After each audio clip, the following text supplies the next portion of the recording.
All right. We're back in action. All right. So, where were we?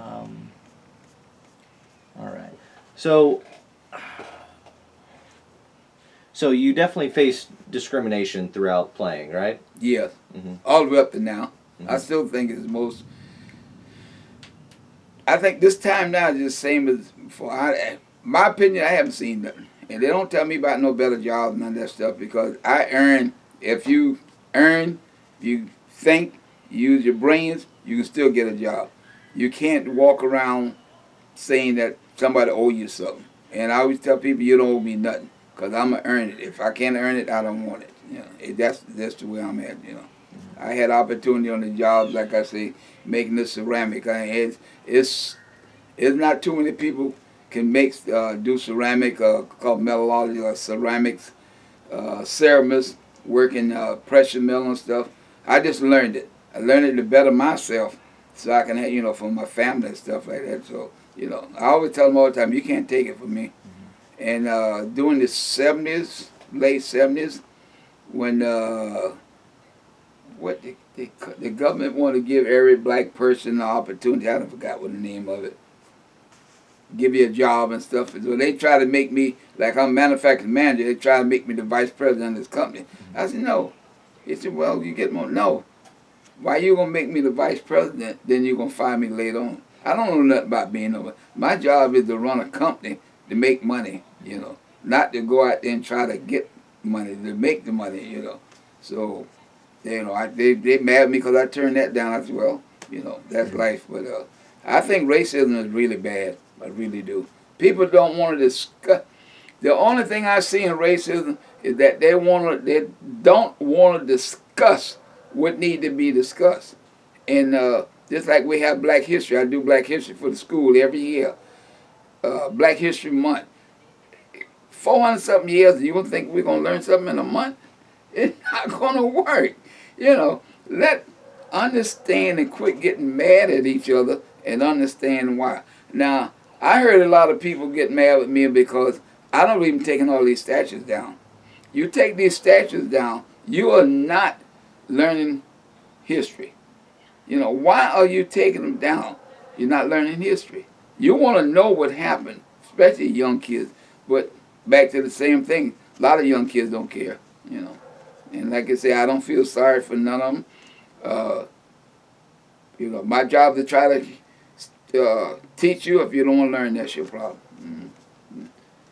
So when you were traveling down to Florida, I remember seeing one story about you getting heckled in Lakeland, Florida. Can you tell me a little bit about that? Oh, my goodness. That's another one I love. At Detroit Tigers, at Merchant Stadium, at the end of the 2 weeks you're down there, everybody go to the big stadium and play.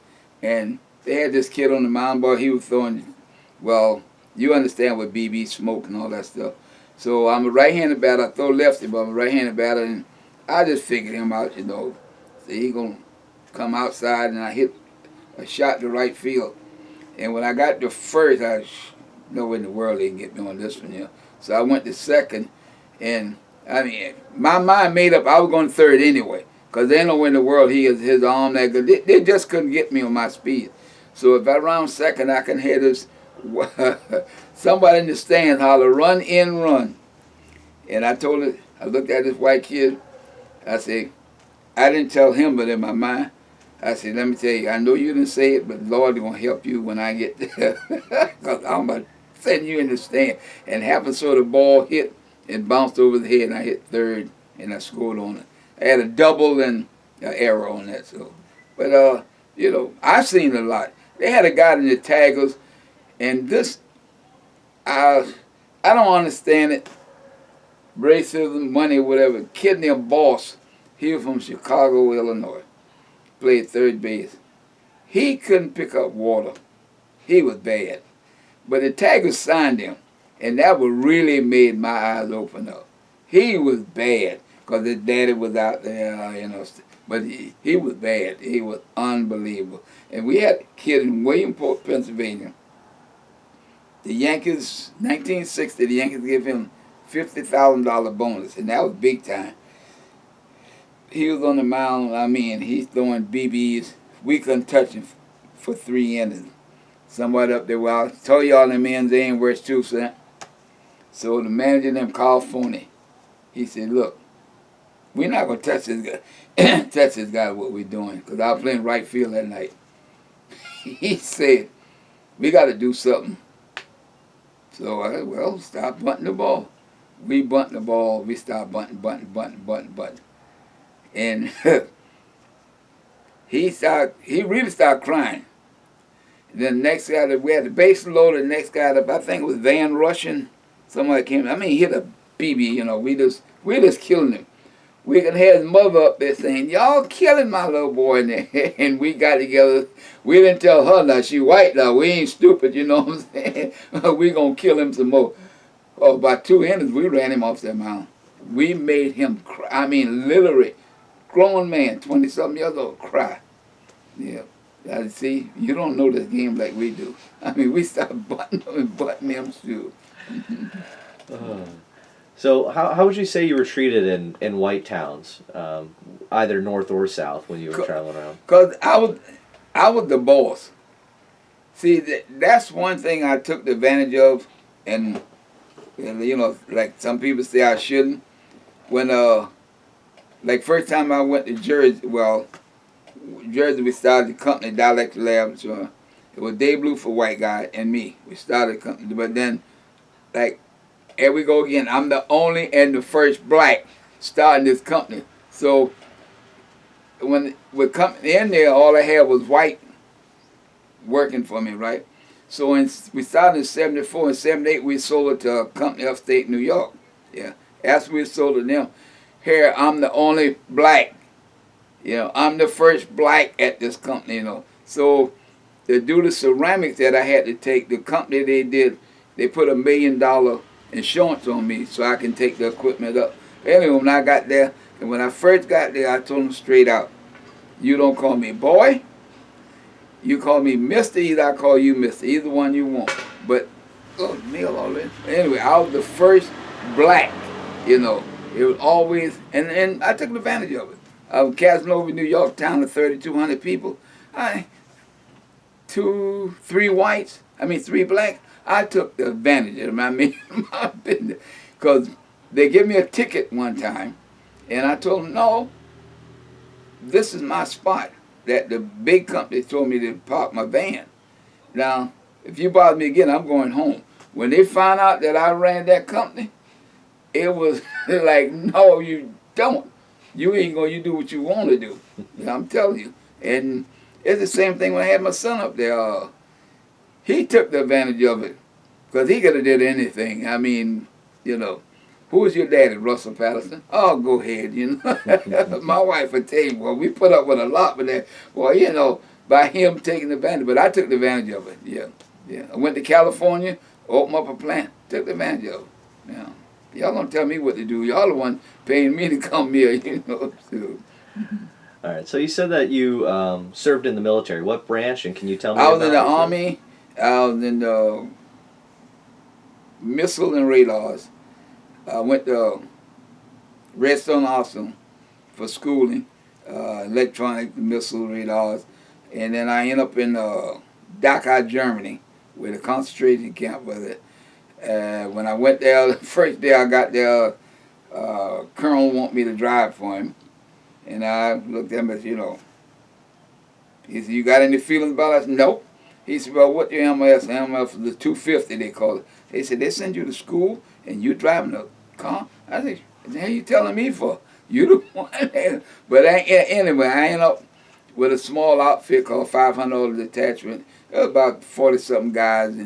And I ended up, I was the only one who can drive the trucks and stuff like that, and I took advantage of it. And I went to school for missile and radars, but then when I got to Germany, I put it on myself to learn how to run diesel generators, and I had like 6 of them, ran the whole thing on it. And I went from less than 2 years, I made Spec 4, which was really good in your grades. Yeah. But I stayed over 18 months, and that's one of the most joyful time I had. It was fun. Yeah. I couldn't play ball over there because I went with a little town where they found out I could play ball. And then a colonel came and got me and took me to what they call Kaiserslautern, New York, Kaiserslautern, Germany, and I played ball. And I actually went out for the football team, and I said, no, this ain't work. But then I played basketball in Dakar, and then played baseball in Kaiserslautern. Yeah. So you played baseball over in Germany during your time? How was that? It was fun, but I had a little racist coach. The Mets had signed him, and he thought he was good. He wasn't. He wasn't worth 2 cents in my book. But him and I couldn't get along. To be honest with you, I couldn't get along with nobody in the service, because I didn't like what they was doing. But I stated what they call, like, you here, but there's no witness around, so I can tell you to go to hell. Especially the officers, you know. I can tell you to go to hell in a minute. I told Colonel and 2-star generals, hey, you know, y'all can go. But I made sure nobody was around. And we was, in matter of fact, I played in Berlin. And I mean, I'm throwing good, but then he want to put, after I done pitched and did all my work, he want to put somebody else, and they were getting brains blowed out. We going to East Berlin, through East Berlin. It was only 2 blacks in there pitching. There were only 3 blacks on the team. We on a train going through East Berlin, and this Russian soldier, the train stopped every 10 minutes, and then the Russian soldiers start calling us the N-word. Oh, we had bats with us. And he kept saying, no, y'all finna do something wrong here. So, you know, those are things we had in the service too. But I enjoyed playing it, you know, what I did play, you know. And basketball, I played with some good shooters, man. Guy from Mississippi, he was unbelievable. But baseball, it was fun, you know. I just didn't like our manager that we end up, we had a sergeant came in, he loved fast pitch. I played on the fast pitch team. Then we go play fast pitch, play slow pitch. And in slow pitch, we had the same coach, manager playing. And we used to fight. Him and I used to fight. We fought. Because once you play sports, your rank don't mean nothing. You know, and it was unbelievable, man. I'm telling you. I was a mess in the service. That's why a lot of guys say, now they lucky I ain't in jail. I was a mess. I did what I was supposed to do, but I didn't like nobody to push me around. I just didn't like it. But I found out what racism was all about, you know. If you sit there and I tell kids you scratch your behind and your head and stuff, people gonna think you're dumb. And I made up my mind, and I know you're not gonna think I'm dumb, you know. See, I got you covered. You can't cut this generator on because you don't know how to work it. And if the generators don't run, them people come from Washington, D.C. quick. And, you know, and one lieutenant, we had a missile roll off a launcher. That missile cost $2 to $3 million, and it cracked. And let me tell you, he wasn't no lieutenant no more. He was gone. They sent him out. They didn't shoot. But you know, other than that, you know, it was. I tried to play in Alabama, but they won't let me. In Alabama, you went to school. It had to be the act of Congress before you can get out of school. Yeah, it wasn't nothing to play with when I went to Alabama. So. So when you were playing baseball over there, did you just play American teams, or did you play teams from other countries? No, we played Air Force. Mm-hmm. Yeah, I was in the Army, then we played the Air Force team. Yeah, basketball and baseball. Mm-hmm. All right. Let's see here. Matter of fact, I met one guy, Willie Brown. Oh, he just died about 4 years ago. I met him over there, but I didn't know who he was until we got the reunion, and I found out he played with the Birmingham Black Bears. Yeah. Mm. So when you were playing with the Clowns, did you see yourself more as a performer or a ball player? Both. Mm-hmm. Matter of fact, I say 3: performer, ball player, and a manager, a coach, and a manager. I seen things. Excuse me. I seen things that we did made us win, because we supposed to win any time. But I seen things that I wanted to bring back when I get out the service and teach. You know, it just when I went from the Clowns, I went straight to the service, and I said when I get back, this is what I'm gonna do, because the Clowns is that if you didn't win, you go home. It's simple as that, you know. So it's from the clown to the service to the streets, I call it. That's when I learned about coaching and stuff. Discipline, a lot of discipline. You know. So when you were playing with the Clowns, the story I read was about Yogi. Can you tell me about that story? XXXX. Yogi was, what do they call it? He twists his body all up. He wasn't a ball player. He was a fun guy to be around. And the little money we was making, Yogi was making more than the night going to the nightclubs. Because he get on the stage and do all the twists and stuff. Yeah, I first started off with Nature Boy we was teammates, well, busmates and roommates. But then he started acting stupid, and me being from Georgia, you just wasn't gonna mess with me. So then we put Yogi with me, and that's when I found out how important I was to the Clowns when we was on that bus. I said, I'm not gonna sit here, and he is not gonna open this window. Then Yogi,